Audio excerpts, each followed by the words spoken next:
Presentasi kelompok SK kelas 10 MIPA 3. Anggota tim: 1 Indri Oktaviani, 2 Silvi Ramadhani, 3 Nadia Hartica, 4 Meisya Olia, 5 Alif Hendito, 6 Muhammad Lutfi Afdillah, 7 Bahij Afla. Lanjut ke topik. Seni, bahasa, dan sastra. Pada masa pemerintahan Abdul Malik bin Marwan, bahasa Arab digunakan sebagai administrasi negara. Dengan penggunaan bahasa Arab yang semakin luas, dibutuhkan suatu panduan bahasa yang dapat digunakan semua orang. Hal itu mendorong lahirnya seorang ahli bahasa terkemuka yang bernama Imam Sibawaihi, yang mengarang sebuah buku yang berisi pokok-pokok kaidah bahasa Arab yang berjudul Alkitab. Di samping itu, pada masa pemerintahan dinasti Umayyah, di Andalusia terdapat juga ahli bahasa yang terkenal, antara lain Ibnu Malik pengarang kitab Alfiyah, Ibnu Sayyidi, Ibnu Khuruf, Ibnu Al-Hajj, Abu Ali Al-Ishbili, Abu Al-Hasan, Ibnu Usfur, dan Abu Hayyan Al-Garnati, Al-Farisi, Al-Zujaj. Di bidang sastra juga mengalami kemajuan. Hal itu ditandai dengan munculnya sastrawan-sastrawan terkemuka seperti Qais bin Mulawah menyusun buku yang berjudul Laila Majnun, wafat pada tahun 699 Masehi. Jabal al-Uzri, wafat pada tahun 701 Masehi. Al-Akhtal, wafat pada tahun 701 Masehi.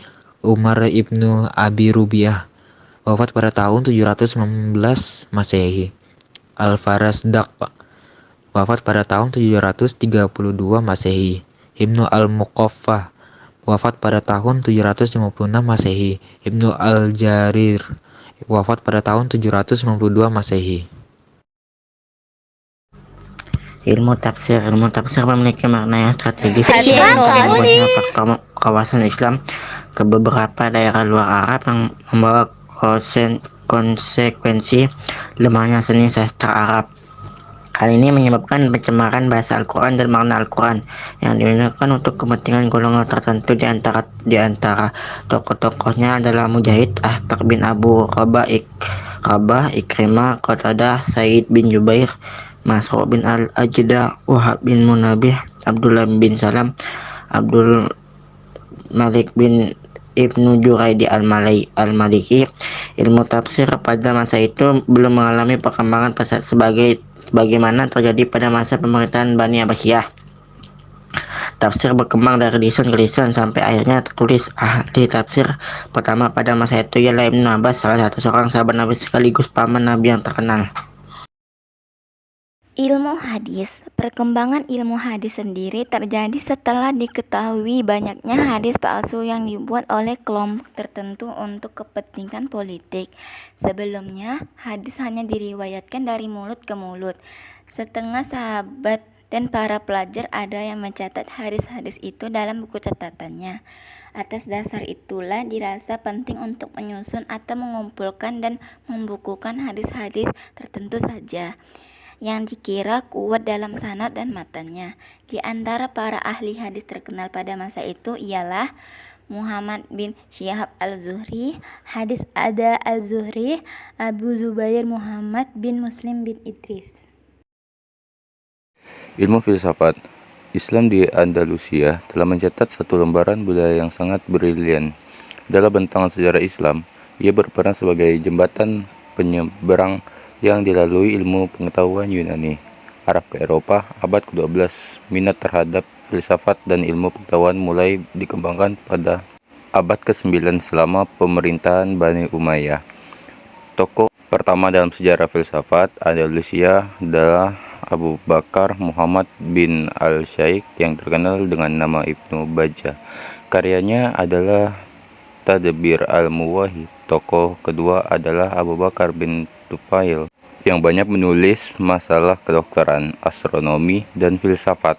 Karya filsafat yang terkenal adalah Hayy bin Yaqzan. Tokoh terbesar dalam bidang filsafat di Andalusia adalah Ibnu Rushd. Dari Cordova, ia menafsirkan naskah Aristoteles dan meneliti masalah-masalah menahun tentang keserasian filsafat agama. Selanjutnya, ilmu fikih. Pada periode Umayyah telah melahirkan sejumlah mujtahid fikih, terbukti ketika akhir masa Umayyah telah hadir tokoh mazhab seperti Imam Abu Hanifah di Irak dan Imam Malik ibnu Anas di Madinah. Sedangkan Imam Syafi'i dan Imam Ahmad ibnu Hambal lahir pada masa dinasti Abbasiyah. Di bidang fikih, Umayyah di Spanyol Islam mengadut mazhab Maliki. Maka para ulama memperkenalkan materi-materi fikih dari mazhab Imam Maliki. Para ulama yang memperkenalkan mazhab ini adalah Ziyad ibnu Abdul Ar-Rahman. Perkembangan selanjutnya ditentukan oleh Ibnu Yahya yang menjadi qadhi pada masa Hisyam ibnu Abdul Rahman. Ahli-ahli fikih lainnya adalah Abu Bakar ibnu Al-Qutiyah, Munzir ibnu Syahid Al-Baluti, Ibnu Hazam, Abu Bakar Al-Qutiyah, Munzir bin Syahid Al-Baluti, dan Ibnu Hazim. Berikutnya, ilmu kedokteran. Penduduk Syam di zaman ini telah banyak menyelin bermacam ilmu ke dalam bahasa Arab, seperti ilmu-ilmu kedokteran, misalnya karangan Qais Ahrun dalam bahasa Suryani yang disalin ke dalam bahasa Arab masa Juwayyi.